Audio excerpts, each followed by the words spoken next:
এবার তিশা লাইভে এসে ধামাকা একটি নিউজ দিল। সে বলল সে তার স্বামী আহাদকে নাকি আবারও বিয়ে করাবে। সো এভরিওয়ান, লাইভে এসে তৃষা আহাদের বিয়ে সম্পর্কে কি বলছে সে সম্পর্কে জানতে হলে পুরো ভিডিওটির সাথেই থাকুন। ইদানিং সোশ্যাল মিডিয়ায় ঢুকলেই দেখা যাচ্ছে দুই সতীনের তুমুল লড়াই। তৃষা এবং আখি দুই সতীন লাইভে এসে দুজন দুজনাকেই ধুয়ে দিচ্ছে। আখি লাইভে এসে বলছে তৃষা নাকি আখিকে কখনোই সহ্য করতে পারতো না।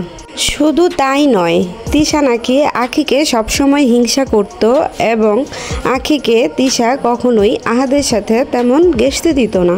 শুধু তাই নয়, তৃষা নাকি আখিকে দুবেলা ভালো মতো খেতেও দিত না। অপরদিকে তৃষা লাইভে এসে বলছে আখি নাকি ছোট লোক, গরিব, গার্মেন্টসে চাকরি করত।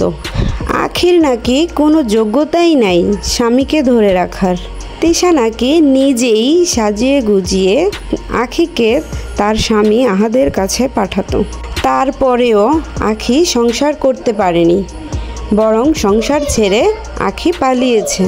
এইভাবেই লাইভে এসে দুই সতীন আখি ও তৃষা একে অপরকে পাল্টাপাল্টি ঝগড়ার জবাব দিয়ে যাচ্ছে। তবে এবার তৃষা লাইভে এসে আখির পাল্টা জবাবে বলছে তৃষা নাকি তার স্বামী আহাদকে আবারও বিয়ে করাবে এবং সে ওই সতীনের সাথে সংসার করে আখিকে দেখিয়ে দিবে।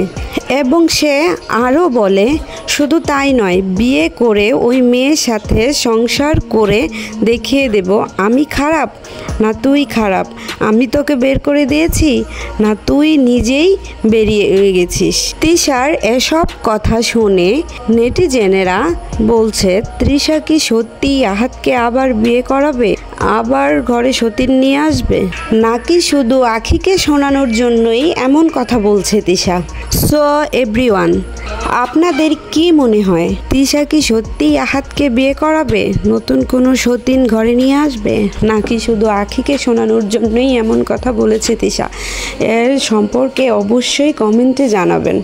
আর হ্যাঁ, ভিডিওটি শেয়ার করতে ভুলবেন না।